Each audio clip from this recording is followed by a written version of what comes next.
ჩემი მეგობრის შოთიკოს გლურჯიძის პოსტი წავიკითხე და შოთიკო თყავს დღეს სხვათაშორის სტუმრად და მინდა ველაპარაკო ძალიან მნიშვნელოვან თემაზე, მაგრამ სანამ ამ თემაზე გადავალ ეს დღევანდელი პოსტი მინდა წაგიკითხოთ თქვენს რა და ამ პოსტზე უბრალოდ ორი სიტყვით კომენტირება გავაკეთო ამისი რა თუ შეიძლება ესე იგი ტროტუარზე დგომისთვის რომ აკავებენ ამათ არაა ეფექტური NGO-ები კი იმდენს უხდიან რომ 3 დღეში გამოდიან პუწინის დილეგინა და ისევ ბრუნდებიან კომფორტულ ტროტუარზე პრობლემაა ტროტუარზე დგომისთვის 5 წელს ხომ ვერ შეუფარდებთ ევრომომავლის მცველებს ყანის თოხნას რუსთაველის პროსპექტის ტროტუარზე ტუსოვკა კი ნამდვილად ურჩევნიათ გამოსავალი ერთია ყანაში ტროტუარები უნდა დაუგონ და გაუხსნან კაფეები, კლუბები, რათა ველადად დაიცვან და საკაცუკებმა ჩვენი ევროპული მომავალი.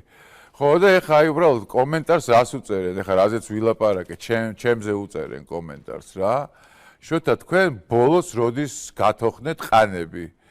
თქვენი მეგობარი უცნობი რუსთაველზე კარვებით რომ იყო განფენილი, თან ნარკოტიკულ თრობაში ყანად ეჩვენებოდა.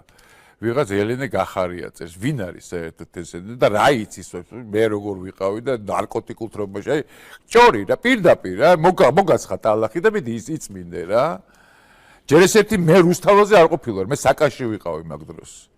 და რუსთაველზე იყო 100,000-ობით კაცი. და მარტო რუსთაველზე კი არის, რუსთაველი კი არ იყო დაკეტილი. ტელევიზიის მიმდებარე ტერიტორიას დაკეტილი იყო და პრეზიდენტის სასახლის ტერიტორიას დაკეტილი იყო, იმდენი ხალხი იყო გამოსული, რომ 3 ლოკაცია ჰქონდა დაკეტილი. 50 კაცით კი არ ვიყავით.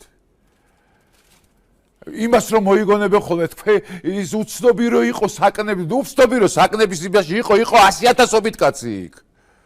და 100,000-ობით კაცი აპროტესტებდა მთელ საქართველოში და თბილისში მით უმეტეს. გაიკითხეთ ერთი რა, თუ თქვენ ბავშვი ხართ და მაშინდელი არ გახსოვთ, რამდენი ლოკაცია იყო რა. ეს იყო ნამდვილი პროტესტი, გულიდან წამოსული პროტესტი. და ეს მხაჭუნი კი არა 50 კაციანი, რაც ყოველდღე რუსთაველზე ხდება რა. არ უნდა სიმართლის დანახვა, არა. არ უნდათ. არ გინდათ და ეგრე იქნებით სულ რა, სულ რო იყოს 5,500 დღე რა. იარეთ და იყავით რა. მე არ მინდა რომ თქვენ საბოლოო ჯამში ისე დამხტავდეთ სიტუაცია, რა ჩვედეთში ხდება რა. ძალადობაში გადავიდეს ეს ყველაფერი რა.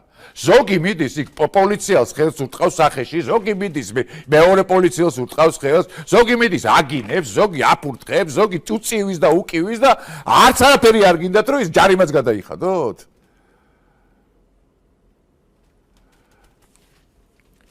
კივილწივილის ხალხი რა.